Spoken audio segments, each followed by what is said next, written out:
Margot Victoria respectfully acknowledges the first people of the land on which we make this podcast, the Wurundjeri people of the Kulin Nations. We would like to acknowledge that museums, galleries, and other arts and cultural organisations within Victoria sit on unceded lands. This is Closer Look, a podcast by Margot Victoria. I'm Maria Pia Dunn. So what are you doing right now? I'm going to lift up these blinds and you'll see, you'll probably be able to guess this one, but... Yeah, I'm guessing this is circusing the second shoe. Hello and welcome to the first episode of Closer Look for 2025, the podcast that helps you look deeper into cultural institutions across Victoria. As we find ourselves keeping tabs on award ceremonies in Hollywood and staying out later to enjoy the summer nights at music festivals or seeing plays in the CBD. In this episode, we interview Meghan Grech, Project Coordinator of Heritage at Melbourne Royal, as well as Margot Anderson, Head of Curatorial at Art Centre Melbourne. From the Melbourne show to shows in Melbourne, this episode reflects on preserving the history and celebration of entertainment of all different forms.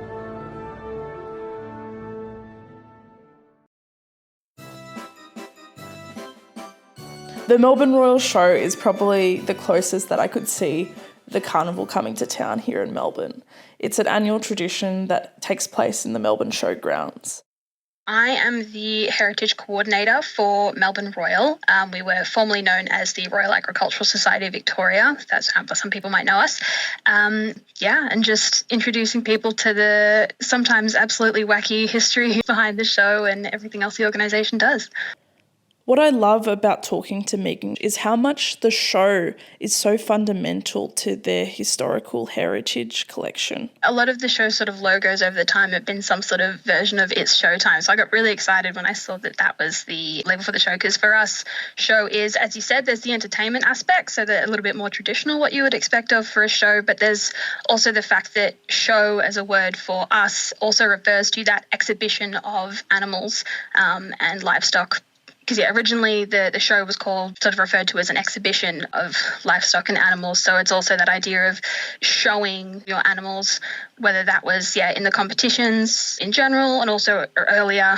Originally there was also sort of the sale of animals as well. So you're exhibiting them or showing them for sale purposes, as well as that idea of showing city folk, country life and animals and where their food comes from through both the competitions as well as a lot of the different agricultural displays that used to happen at show. So there's sort of all different ways of what the show shows people, I suppose. The Melbourne Royal has a virtual museum in which you can explore all of these different aspects of the Melbourne Royal show.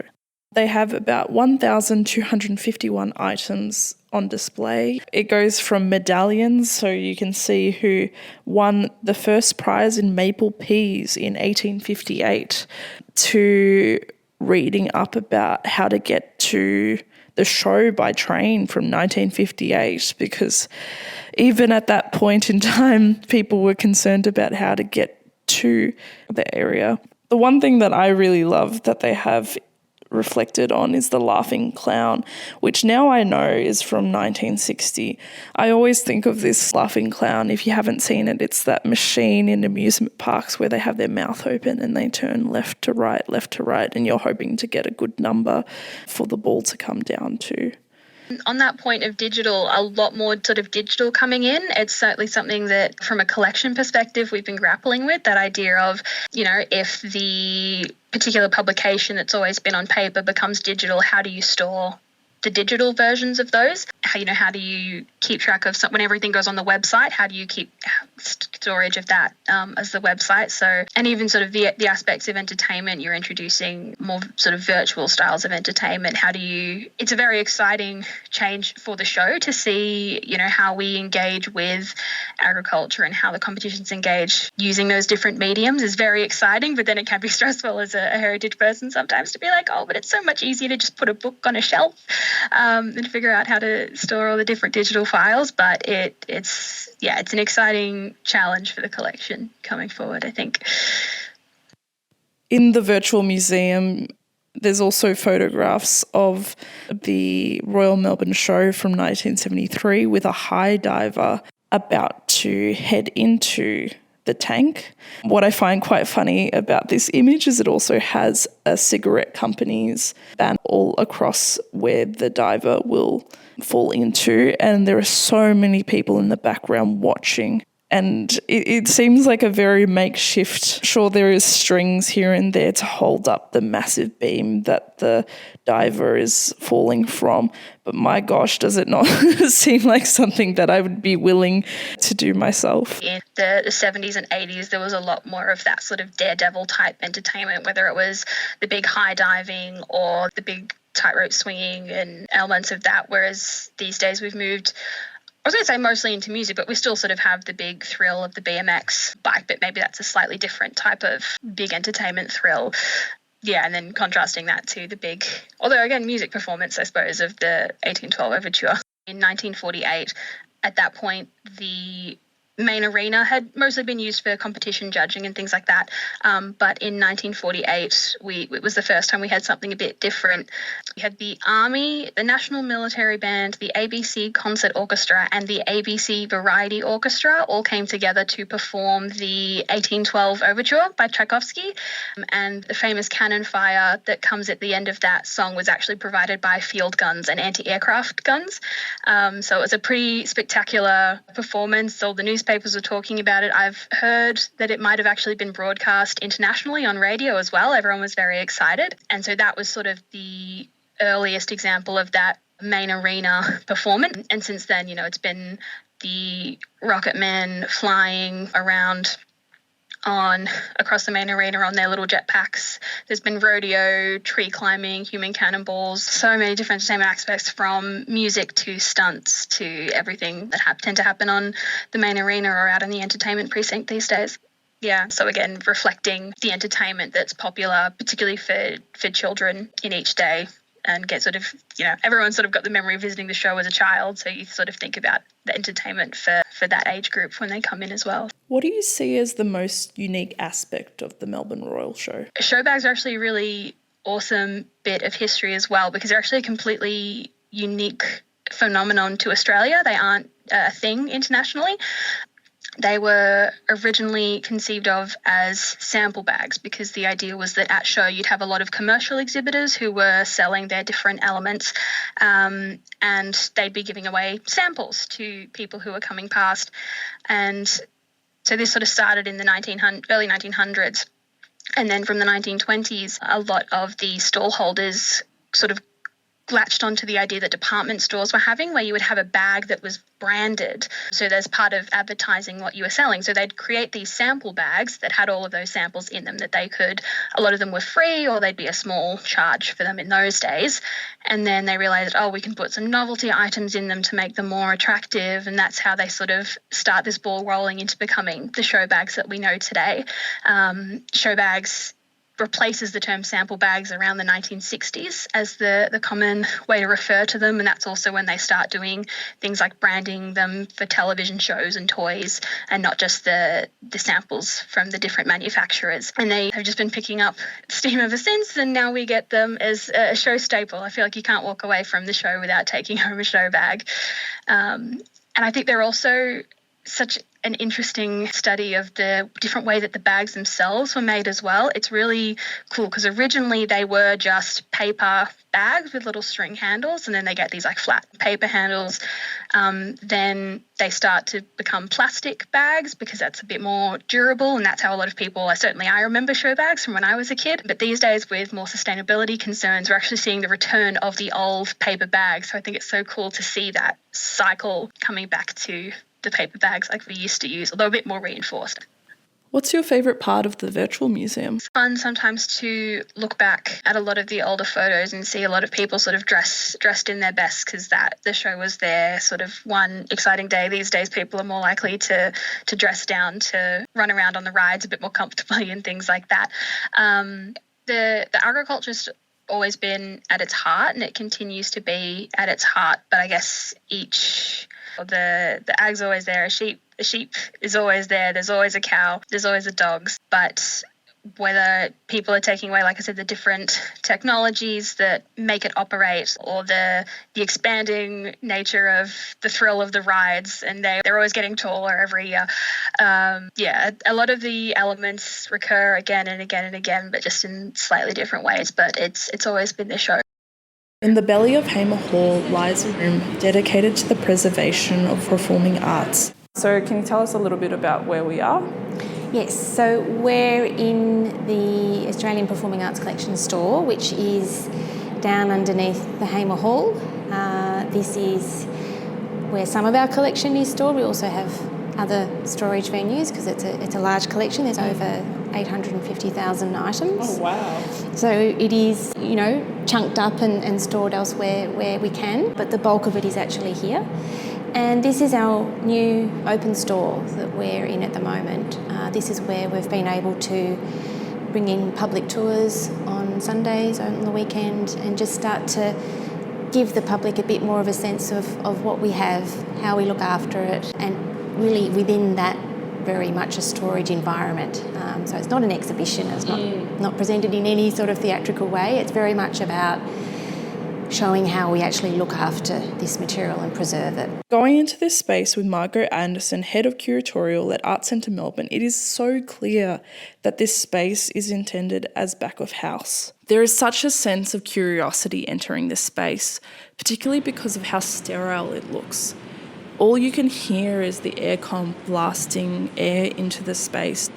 There is this sense that there could be anything lurking within the storage unit. Nellie Melba's costumes that she was wearing on stage, in the 1890s through to the sort of 1910s, 20s, they're possibly our earliest costumes that are still in the condition that allows them to be displayed on a form. This is Melba's bodice. Oh, wow. Oh, my gosh. Isn't it beautiful? So that really helped kickstart the collection when Melba's stage wardrobe was donated by her granddaughter back in the 70s. But it's more than the costumes. There's the scores, the beautiful silk programs, some jewellery, accessories, correspondence. So that's a very special collection. It is quite funny to have that with like a decapitated head. It's all very operatic, isn't it? It's all slightly over the top, but yeah, lots of contrasts. It's kind of, what I find quite interesting is that the opera has a lot more of the drama in its collection. Yeah. There's a little bit more of a flair to it, I guess, with colours and rhinestoning and decapitated heads and things. That's from Salome, but yeah, that always gets a great reaction. But wigs are a big part of opera, and they're all been handmade. There's some incredibly skilled people that are, again, behind the scenes, working to create things that, it's a hidden art form. The Art Centre's collection is in 5 different specific areas of circus, music, opera, theatre and dance. A big part of what the Australian Ballet did and collected were shoes that had been signed by the performers that wore them. So you get an amazing range of people. Some of them are international performers, some of them are well-known Australian performers. It's funny seeing this one, and it has like the sparkles and it's very disco, and then saying that it's like 1975. I'm like, oh yeah, that tracks. They were worn for the performance of the Merry Widow. Yeah. And these little hand-painted ones, that's quite... But people love these. I mean, it's a fairly brutal process, dancing on your toes and really looking at these. And these go right back to the late 1890s, I think this one was. And they haven't actually changed that much, the construction of a point shoe particularly. But what we've learnt, again, by talking to performers and understanding their process, is that every dancer has their own way of preparing these point shoes for performance to soften them up and make sure that they can really, whether it's land softly or go through the ball of their foot. You know, there's a whole process that dancers go through to prepare for performance, and the shoes are a very, very important part of that. Oh, wow. Oh, my gosh. Those are gorgeous. Tutus are... I think that there's just something to be said about tutus, like about how like wonderful they. Like, I don't know. I've never considered myself a ballerina in any context of the word, but like seeing this right now, I'm just like joy. Up. Yeah. Oh, yeah. It's fantastic. Yeah. It's just like I can see why you're passionate, and this is from 1962. So yeah, then that's a great one. That was worn for a ballet called Melbourne Cup. And it was the actual, based on the very first running of the Melbourne Cup. Oh, wow. And this was the winning horse. This is Archer. Are there any, like, reviews from that time? Or It would be, yeah. Looking at a review of the ballet that was in Meghan magazine from spring 1964 by the author Robin Grove, saying about the Melbourne Cup ballet that it is eclectic and quite without self-knowledge, and it had no theatrical effectiveness to be gained so cheaply. So quite snooty about the performance, but apparently it was very popular. It being on display, you can see how glitzy it was, with how gold it almost looks like it should have been in a Bond film. What's your relationship like with living artists? That's the good bit. That's the nourishing bit. Because, because we do have a lot of people that are still living, still performing, and often it's those conversations that help you, I guess, animate performance. You know, it's all ephemeral, so fleeting. It actually has its challenges to collect. Yeah. So when you have, you know, living voices that can actually tell you the stories, you know, perhaps of how they wore a costume, why you're talking to a designer that may have designed a costume in a very specific way. You know, we have playwrights come in reflecting on the work that they've done and perhaps drawing on the social themes or narratives that they were trying to explore.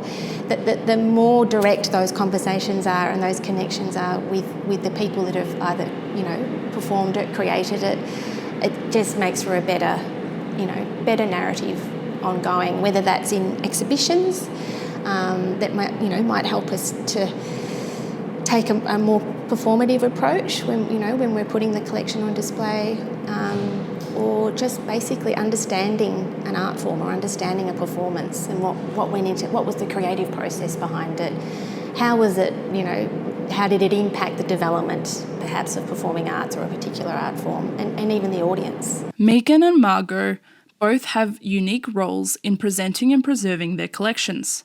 As shows are temporal in nature, it asks a lot of questions in how best to share the moments into the future and what there is to collect.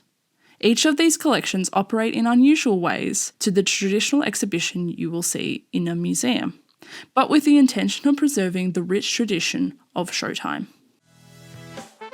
The Melbourne Royal Virtual Museum can be found on their website. Art Centre Melbourne will be shortly recommencing their performance collection tour, occurring on Sundays. This show was hosted and mixed by me, Maria Pia Dunn. Thank you to Ashley Robinson and the larger Margot Victoria team for supporting this podcast. The music in this podcast is by Oleg Fedak from Pixabay. This is Closer Look.